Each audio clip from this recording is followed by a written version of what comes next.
오늘의 말씀은 룻기 1장 15절부터 22절까지 말씀입니다.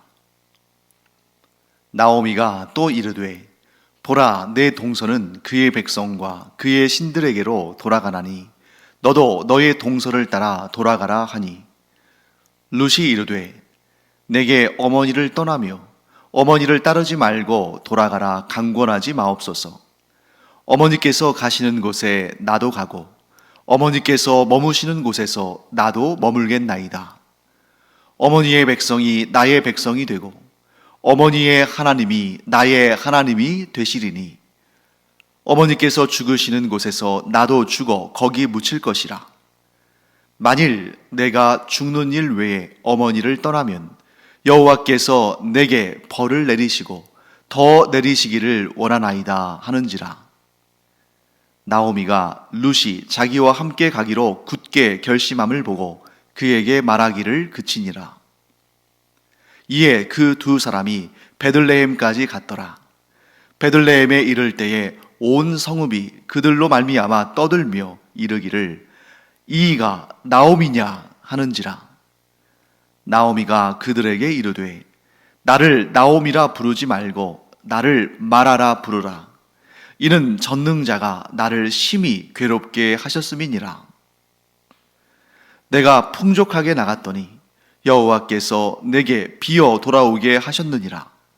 여호와께서 나를 징벌하셨고 전능자가 나를 괴롭게 하셨거늘 너희가 어찌 나를 나오미라 부르느냐 하니라. 나오미가 모압 지방에서 그의 며느리 모압 여인 룻과 함께 돌아왔는데 그들이 보리 추수 시작할 때에 베들레헴에 이르렀더라. 네, 어제부터 우리가 룻기를 지금 공부하고 있죠. 유다 땅 베들레헴에 엘리멜렉이라는 사람이 가정을 꾸리고 살고 있었는데 그 땅에 심한 기근이 일어나서 그가 가족들과 함께 모압 땅으로 가서 거주했습니다. 아마 엘리멜렉을 비롯한 그 기근을 당한 사람들은 이렇게 원망하고 불평할 수도 있었을 것입니다. 아니, 우리는 하나님의 택함 받은 민족인데, 우리는 하나님을 섬기는 자들인데 왜 하나님께서 우리를 돌아보지 않으시는가? 왜 하나님께서 우리에게 이런 극심한 기근을 경험하게 하시는가? 하면서 원망하고 불평할 수 있었을 겁니다. 그런데 우리가 이 룻기를 시작하면서 이 룻기의 시대적인 배경이 사사시대라는 것을 어제 살펴봤죠. 사사시대는 이스라엘 역사 가운데 가장 영적인 암흑기를 경험했던 그런 시기 가운데 하나입니다. 그래서 우리는 이 사사시대를 배경으로 하고 있다는 것만으로도 충분히 무엇을 미루어 짐작할 수 있냐면 이 기근이 그냥 보통 일반적인 자연현상으로서의 기근이라기보다는 하나님 앞에 신실하지 못한, 하나님과의 언약관계를 신실하게 지키지 않는 그런 이스라엘에 대한 하나님의 경고의 메시지라는 것을 우리가 알게 됩니다. 그러니까 이 이스라엘 사람들은 이런 기근을 내리신 하나님께서 언약에 신실하지 못하시다, 우리는 하나님과 언약을 맺은 하나님의 백성인데 왜 우리를 이렇게 고통스럽게 하시는가, 이렇게 말했겠습니다만 정작 그 언약 관계에 신실하지 못한 자들은 하나님이 아니라 이스라엘 백성들이었던 거죠. 그래서 엘리멜렉을 우리가 어제 보았습니다만 하나님께서 주신 기업, 그들이 대대로 지켜나가야 할 기업을 팽개쳐 놓고 우상을 섬기는 이방인의 땅, 모압 땅으로 가서 거기서 살았던 것을 봅니다. 또한 그래서 그 모압 땅에서 거주한 10년이라는 세월 동안, 물론 이 10년이 길다면 길고 짧다면 짧겠습니다만, 그런데 엘리멜렉과 말론과 기럨, 즉 나오미의 남편과 두 아들이 그 10년 내에 다 죽는다는 것은 이건 보통 일반적인 경우는 아니죠. 여기에서 우리는 이 룻기 전체를 관통하는 핵심 주제를 발견하게 됩니다. 룻기 전체의 주제는 이번 주에 우리가 룻기를 공부하는데 그 룻기의 제목을 헤세드 한 다음에 그 헤세드의 다양한 형태들을 하루하루 우리가 보게 됩니다. 그래서 룻기의 주제는 헤세드다. 이렇게 외워두면 되겠어요. 룻기의 주제는 헤세드다. 그러면 헤세드라는 이 히브리어는 무슨 뜻을 가지고 있는가? 보통 구약 원어로 헤세드라는 히브리어가 나오면 보통은 일반적으로 자비라고 번역하는 경우가 많습니다. 그래서 헤세드 하면 자비, 또 어떤 경우는 헤세드 하면 인애, 이렇게 번역합니다만, 그런데 이 헤세드의 개념은 자비라는 개념이 틀린 건 아닙니다만, 그 자비라는 단어로 이 헤세드의 의미를 다 해석하기에는 너무 모자라요. 헤세드는 굉장히 크고 넓은 개념입니다. 그래서 헤세드는 어디에서 주로 나오는 개념이냐면, 지금 계속 제가 어제도 그랬고 오늘도 그랬고 언약 관계를 계속 설명하고 있잖아요. 헤세드는 언약 관계에 있어서 성실함과 충성함, 성실과 충성, 언약 관계에 있어서 성실과 충성을 지칭하는 단어가 이 헤세드라는 거죠. 즉 이스라엘과 하나님과의 관계에서 본다면 하나님께서 이스라엘 백성들과 언약을 맺으셨는데 하나님은 성실하게 또 신실하게 그 언약을 지켜가시는 것이고 이스라엘 백성은 그 언약 관계에 충성을 하는, 그것이 바로 헤세드의 개념이고, 이 룻기는 바로 이 헤세드를 누가 지켰는가, 누가 지키지 못했는가 하는 것을 아주 선명하게 드러내 보입니다. 그래서 우리가 어제 본 본문에서는 엘리멜렉과 나오미와 말론과 기럨, 이 가정은 헤세드를 지키지 못했죠.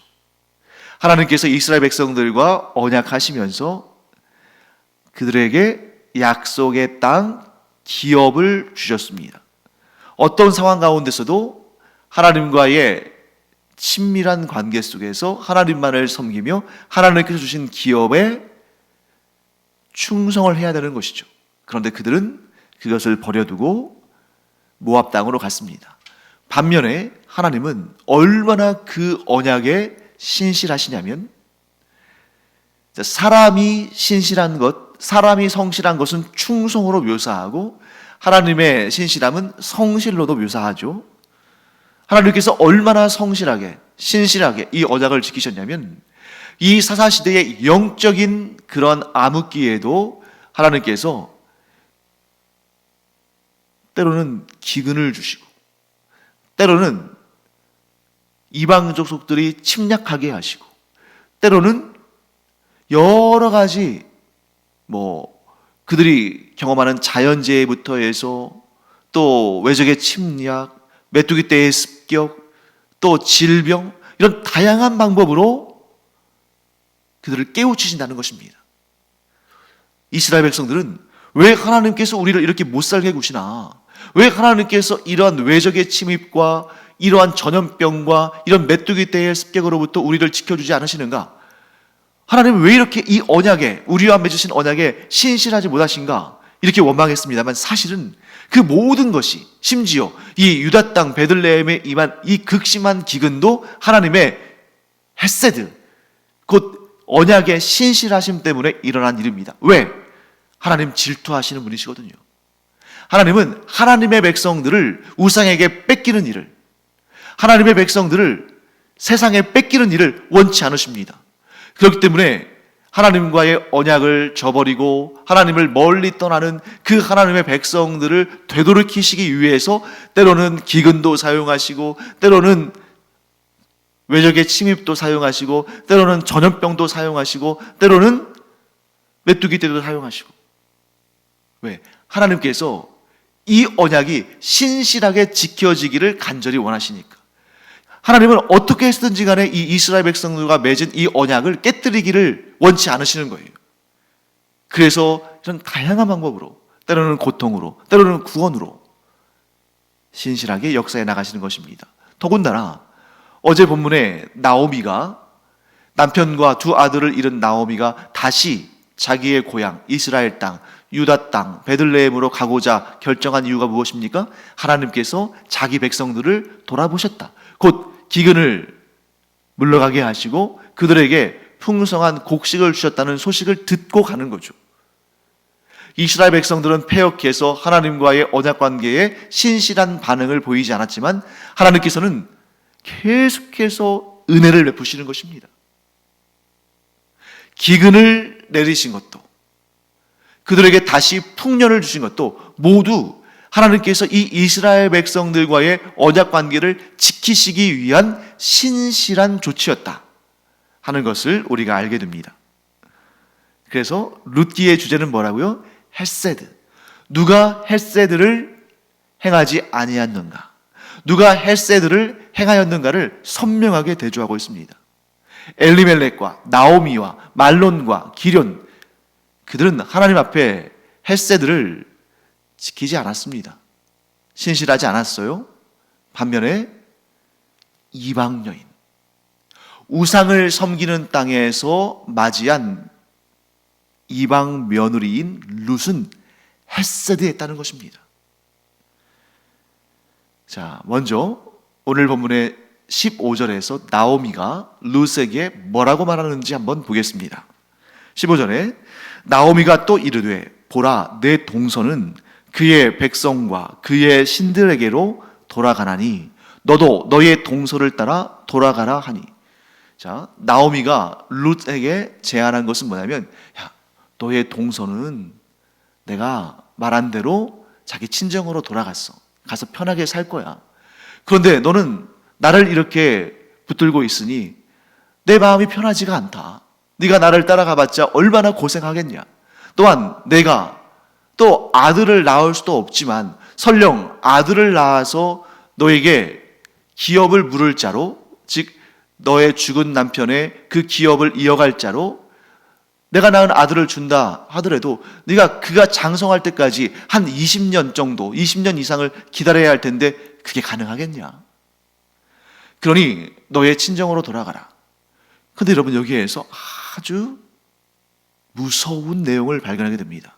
자, 겉으로 보면 이 나오미의 말은 참 상냥하고 친절하고 며느리를 위하고 생각하는 그 시어머니의 말처럼 들리지만 잘 보세요. 15절 말씀에 너의 동서는 그의 백성과 그의 신들에게로 돌아갔다. 자, 나오미의 말을 듣고 이 룻이 자기의 친정으로 돌아가면 그들의 백성과, 그 백성, 즉 모압 백성들과 그 친정 사람들과 다시 살게 될 텐데, 또 한 가지가 뭐예요?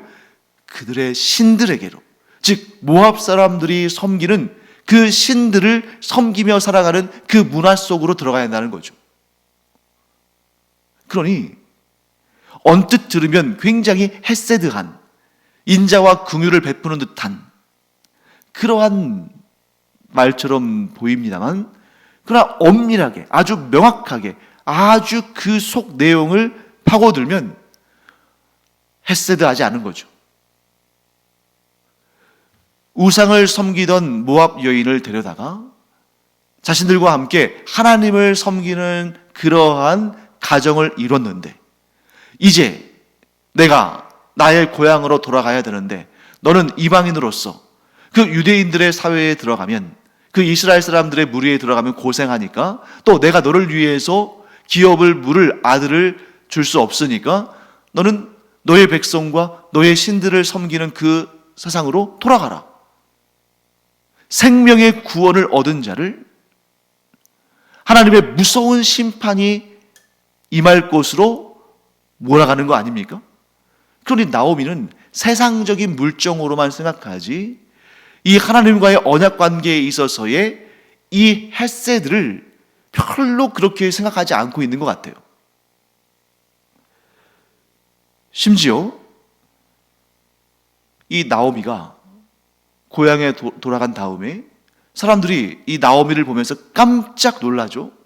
아니, 얼굴이 10년 동안 왜 이렇게 늙어버렸어? 왜 이렇게 삐쩍 마르고 정말 세상의 모든 고생을 다한 사람처럼 왜 이렇게 돼서 돌아왔어? 그렇게 말할 때 나오미가 자기를 맞이한 고향 사람들에게 뭐라고 말하냐면 20절 말씀 볼까요? 나오미가 그들에게 이르되 나를 나오미라 부르지 말고 나를 마라라 부르라. 이는 전능자가 나를 심히 괴롭게 하였음이니이다. 자, 나오미는 자기를 나오미라고 부르지 말고 자기를 마라라고 부르라고 합니다. 자, 나오미는 기쁨, 즐거움 이런 의미를 가지고 있고 마라는 쓴. 그래서 우리 출애굽기를 보면 이스라엘 백성들이 물을 찾는데 물을 찾기는 찾았는데 그 물이 너무 써서 먹지 못할 때 그 물을 마라라고 불렀죠. 쓰다. 그러니까 지금 나오미는 10년 만에 고향으로 돌아와서 자기를 보고 치기 여기는 고향 사람들에게 뭐라고 말하냐면 나는 이제 더 이상 내 이름 나오미와 같이 즐거운 인생 아니다. 기쁨의 인생이 아니다. 나를 마라라고 불러라. 왜냐하면 나는 지금 마라의 인생, 곧 쓰디 쓴 인생을 살고 있기 때문이다. 그리고 더 가관인 것은 그 다음에 붙는 말이죠. 이는 전능자가 나를 심히 괴롭게 하였음이니라. 자신이 기쁨의 인생에서 쓰디 쓴 인생이 된 책임을 누구에게 돌리고 있습니까? 하나님께. 자, 그 속에는 어떤 의미가 있습니까? 하나님께서 헤세드하지 않으셨다. 하나님께서 나에게 헤세드를 베풀지 않으셨다. 하나님께서 나에게 신실한 사랑, 신실한 자비를 베풀지 않으셨다. 그래서 내 남편이 죽고 내 두 아들들이 죽고 내가 이렇게 고생하다가 쓰디쓴 인생의 사람으로 돌아올 수밖에 없었다. 사랑하는 성도 여러분, 나오미가 진정 헤세드의 사람이었다면, 하나님과의 언약 관계에 성실하고 충성한 사람이었다면 자기 자신을 먼저 돌아봤을 겁니다. 그리고 내 안에 하나님을 향한 헤세드를 드리지 않은 그러한 삶의 모습, 곧 하나님께 언약에 충성하지 못한 자신의 삶, 그리고 자기의 가족들의 삶을 돌아보며 하나님께 회개하고 감히 전능자가 나를 괴롭게 했다라는 말을 하지 못하고 그저 하나님의 신실하신 은혜와 자비를 구했을 겁니다.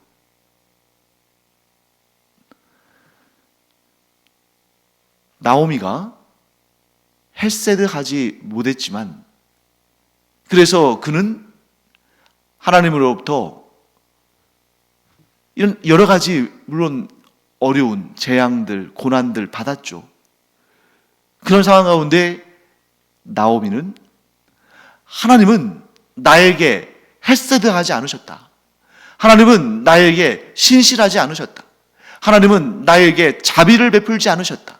그래서 내가 이렇게 고생하며 쓰디쓴 인생이 되어서 돌아왔다 라고 말하지만 정작 하나님께서 자신에게 베푸신 그 헤세드를 바로 옆에 두고도 알아보지 못하는 거예요. 하나님은 한결같이 나오미에게 헤세드 하셨습니다. 나오미가 하나님께 충성의 헤세드, 충성의 사랑을 바치지 않는 동안에도 하나님은 누릴 자격이 없는, 하나님과의 언약 관계에 충성하지 않아서 감히 기대할 수 없는 최고의 헤세드, 곧 자비와 은총을 예비하시고 주시고 동행하게 하신 거죠. 자, 나오미에게 주신 하나님의 은혜의 헤세드, 자비의 헤세드, 그 신실하신 사랑, 무엇입니까? 물건이 아닙니다. 그것은 바로 사람이었습니다. 누구예요? 룻이죠. 하나님은 룻, 이 귀한 여인을 나오미에게 헤세드로, 곧 신실하신 하나님의 그 은혜의 사랑으로 주신 것입니다. 그래서 이 룻이 뭐라고 고백하는지 함께 보겠습니다. 16절과 17절 말씀 제가 읽어보겠습니다. 룻이 이르되 내게 어머니를 떠나며 어머니를 따르지 말고 돌아가라 강권하지 마옵소서.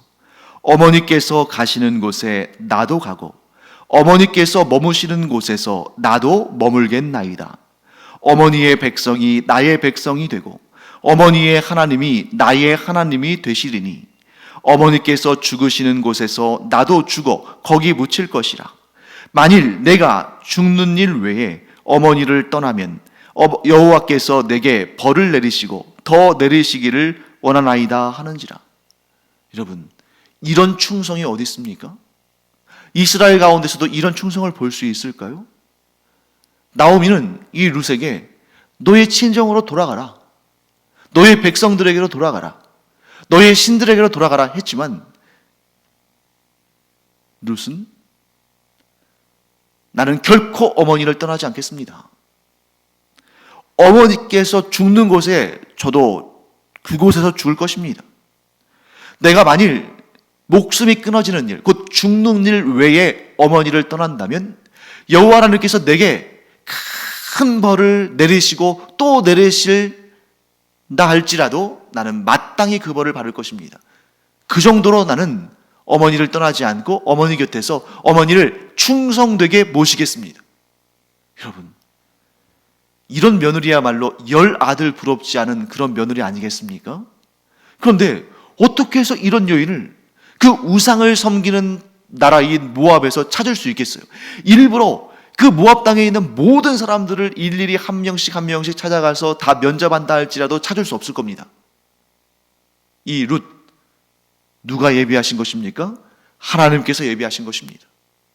비록 엘리멜렉의 가족들은 하나님과의 언약에 신실하지 못해서 10년 그 시간 동안에 엘리멜렉도 말론도 기련도 다 죽었습니다만, 그래서 나오미가 과부가 되어서, 자, 이스라엘에는 여성에게로 땅, 곧 그 기업이 유산으로 흘러가지 못하기 때문에, 남겨지지 않기 때문에 남자들을 통해서만 흘러가기 때문에 나오미는 이제 이스라엘 땅에 가도 땅 한 평을 얻을 수가 없습니다.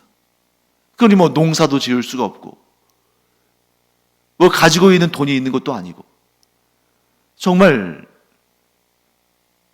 아무것도 없이 버려진 그런 상태로 돌아가야 되는 것입니다. 그런데 우리가 이제 이 다음 장 그리고 룻기 마지막 장인 4장까지 가서 보면 하나님께서 이 나오미를, 그 노년의 나오미를 봉양할 자를 주시죠. 누구를 통해서? 룻을 통해서.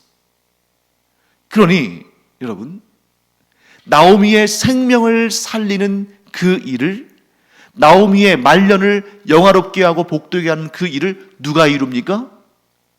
아들이 아니에요. 남편도 아닙니다. 다 죽었습니다. 그런데 이방 여인 룻이 그 어머니에게 충성하고 또한 어머니의 하나님, 또 자기가 시집 와서 믿게 된 하나님께 충성함으로 말미암아 이 나오미가 삶의 소망을 얻고 복과 은총을 얻은 것입니다. 이 룻 어떻게 만났다고요? 하나님께서 보내주셨다는 것이죠. 사랑하는 성도 여러분, 우리도 나오미의 실수, 나오미의 실패를 할 때가 자주 있습니다. 우리의 삶은 하나님의 헷셋으로 가득 차 있어요. 우리를 자녀 삼으신 하나님께서 우리가 때로는 알게, 때로는 모르게, 아마 모르게 주시는 경우가 더 많을 거예요. 우리에게 꼭 필요한 헷세드들을, 그 신실한 자비와 은총과 사랑을, 또 하나님의 그 신실하신 도움과 구원의 역사를 우리가 알지도 못하는 사이에 예비하시고 우리에게 주신다는 거죠. 이 모든 은혜를 누리는 딱 한 가지, 이 모든 은혜를 누릴 때 하나님께서 우리에게 요구하시는 딱 한 가지, 충성의 헷세드다. 우리를 자녀 삼으신, 우리를 백성 삼으신 그 놀라운 은혜. 여러분, 어떻게 우리가 하나님의 자녀가 되고 어떻게 우리가 하나님의 헤세드를 받는 그러한 존재들이라고, 그런 존재들이 될 수 있을 거라고 말할 수 있습니까? 우리의 무엇을 봐서 하나님께서 우리에게 헤세드를 주시고 우리가 뭘 잘난 것이 있어서, 뭔가 위대한 것을 한 것이 있어서 우리가 하나님께 헤세드를 받을 수 있겠어요? 그저 하나님께서 은혜로, 자비로 우리에게 인자와 긍휼과 은총을 베푸신 것입니다. 그리고 우리에게는 딱 한 가지를 요구하시는 거죠. 그것이 무엇입니까? 충성의 헤세드. 하나님과의 이 언약 관계를 깨뜨리지 않고 그 안에 해가 뜨나 해가 지나 어려우나 형통하나 아프나 건강하나 성공하나 실패하나 어떠한 상황과 환경이 우리를 덮친다 할지라도 흔들리지 아니하고 넘어지지 아니하고 끝까지 하나님과의 그 언약 관계에 충성을 다하는 자, 곧 오직 하나님만 섬기고 하나님의 말씀에 순종하는 자, 하나님을 믿음으로 고난과 환난 가운데서도 하나님 안에서 소망을 뿜는 이렇게 충성의 헤세드를 가진 자를 하나님은 반드시 복되게 하신다. 그와 함께 하신다. 구원하신다. 영생의 복락을 주신다. 이 사실을 잊지 않는 우리 모두 되길 바랍니다. 우리가 하나님과의 언약 관계에 충성을 하면 결코 우리와의 언약 관계를 먼저 깨뜨리지 않으시는 하나님께서 우리가 감히 상상할 수도 없는, 기대할 수도 없는 그런 놀라운 은혜와 복으로 그 풍성한 헤세드를 우리에게 차고 넘치게 부어주실 줄을 믿습니다. 기도하겠습니다. 하나님께서 저희와 언약 관계를 맺으시고 그 언약에서의 헤세드, 곧 신실한 은혜로 저희를 채워주시고 저희와 늘 동행하여 주시니 감사드립니다. 저희도 하나님을 향하여서 신실한 충성, 성실한 충성, 하나님을 결코 떠나지 아니하고 오직 하나님만 섬기며 하나님의 말씀에 순종하는 그런 충성의 헤세드의 사람들이 되게 하여 주시옵소서. 감사드리며 예수님의 이름으로 축복하며 기도합니다. 아멘. 우리의 충성의 헤세드가 가장 잘 드러나는 시간 중에 하나가 바로 기도의 시간이죠. 오직 하나님께만 구하는, 그 어떠한 우상신도 섬기지 않고 그 어떠한 세상의 세력에도 의지하지 않고 오직 하나님만 섬기고 하나님만 의지함으로 하나님께 기도하고 하나님께 응답받는 우리가 되기를 축원합니다. 기도하겠습니다.